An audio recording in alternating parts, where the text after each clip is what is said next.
قبر پر اذان پڑھنا کیسا ہے؟ قبر پر اذان کیوں دی جاتی ہے؟ قبر پر اذان کب دینی چاہیے اور دینے کا مقصد کیا ہوتا ہے؟ یہ سارے سوالات ہیں۔ سب سے پہلا سوال یہ ہے کہ اذان کیوں پڑھی جاتی ہے؟ قبر پر اذان کیوں پڑھی جاتی ہے؟ اس وقت نماز تو ہوتی نہیں ہے، مردہ تو نماز پڑھ نہیں سکتا ہے، پھر اذان پڑھنے کا مقصد کیا ہوتا ہے؟ اذان کیوں پڑھی جاتی ہے؟ تو صرف اذان نماز ہی کے لیے نہیں ہوتی ہے، اذان کئی اور مقامات پر بھی دی جاتی ہے۔ حضور صلی اللہ تعالی علیہ وسلم کی حدیث مبارکہ ہے، میرے آقا فرماتے ہیں کہ جب وحشت سی محسوس ہو، جب ڈر سا لگے تو اذان پڑھی جائے، آگ لگ جائے تو اذان پڑھی جاتی ہے، زیادہ بارش ہو جائے تو اذان پڑھنے کا حکم ہے، اگر بارش نہ ہو تو اذان پڑھنے کا حکم ہے، طوفان ہو، آندھی آئے، اذان پڑھنے کا حکم ہے، بچہ پیدا ہوتا ہے تو اذان پڑھنے کا حکم ہے۔ خود حضور صلی اللہ تعالی علیہ وسلم نے حسنین کریمین کے کانوں میں اذان پڑھی ہے۔ تو اس وقت یہ سارے مقامات پر نماز تو ہوتی نہیں ہے نا، پھر اذان کیوں دی جاتی ہے؟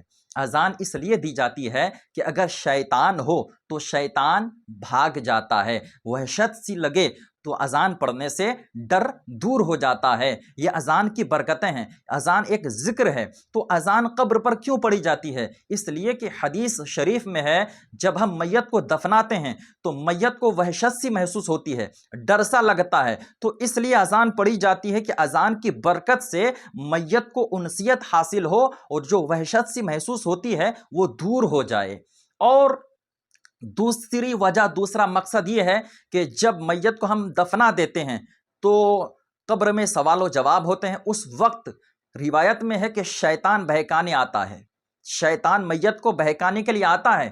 تو اس لیے فقہائے کرام نے حدیث شریف سے اخذ کیا کہ جب وہاں شیطان آتا ہے بہکانے کے لیے تو اذان پڑھی جائے، اذان کی برکت سے شیطان بھاگ جاتا ہے، اور شیطان کو بھگانے کے لیے اذان سے بہتر کوئی عمل تو ہے ہی نہیں، اس لیے شیطان اذان کو سن کر 3 میل دور بھاگتا ہے۔ ایک روایت میں 1 میل اور 3 میل بھی ہے اور 70 میل بھی ہے۔ تو اذان کی برکت سے شیطان دور ہو جاتا ہے اور میت کو انسیت حاصل ہوتی ہے، قبر کے سوال و جواب میں آسانی ہوتی ہے، ٹھیک ہے۔ اور اذان کب پڑھنی چاہیے؟ اذان پڑھنے کا وقت کیا ہے؟ کیا سب نکل کر قبرستان سے چلے جائیں اس وقت اذان پڑھیں، یا پھر جب سب موجود ہوں تب اذان پڑھی جائے؟ تو سب اگر موجود ہو اذان پڑھی جائے تو بھی درست ہے، سب چلے جائیں اذان پڑھی جائے تو بھی درست ہے۔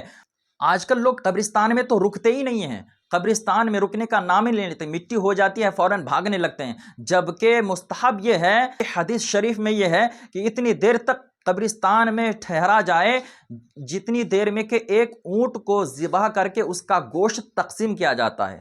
اب آپ بتائیں کہ ایک اونٹ کو ذبح کر کے اس کا گوشت تقسیم کرنے میں کتنا وقت لگتا ہے؟ کم سے کم 3 سے 4 گھنٹے تو لگ ہی جاتے ہیں۔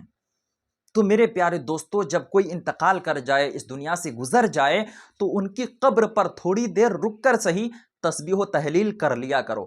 کیا حضور صلی اللہ تعالی علیہ وسلم نے قبر پر تسبیح و تحلیل فرمائی ہے؟ بالکل، حضور صلی اللہ تعالی علیہ وسلم نے خود قبر پر بیٹھ کر ذکر فرمایا ہے۔ ایک صحابی کا انتقال ہو گیا، حضور صلی اللہ تعالی علیہ وسلم زور زور سے تکبیر پڑھنے لگے، تو آپ نے جب یہ عمل کیا، صحابہ کرام نے پوچھا یا رسول اللہ آپ نے یہ عمل کیوں فرمایا؟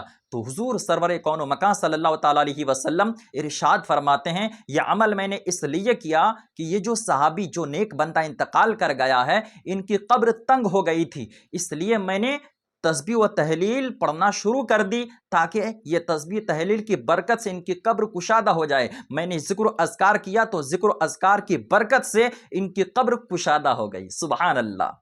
پھر حضور مسکرانے لگے۔ تو میرے پیارے دوستو، حضور سرور کون و مکان صلی اللہ تعالی علیہ وسلم نے خود قبر پر بیٹھ کر ذکر و اذکار کیا ہے۔ تو یہ اذان جو ہے ایک ذکر ہے، کوئی غلط کام تو ہے نہیں۔ اللہ اکبر لا الہ الا اللہ، اس میں توحید کا ذکر ہے، رسالت کا ذکر ہے، کوئی غلط کام نہیں ہے، یہ اذان ایک ذکر ہی ہے۔ تو میرے پیارے دوستو، چاہے آپ ذکر ایسے کریں، چاہے آپ اذان کی صورت میں کریں، یہ ذکر ہی میں شمار ہوتا ہے۔ تو اذان دینا مستحب ہے، اذان دینا جائز ہے، دے سکتے ہیں۔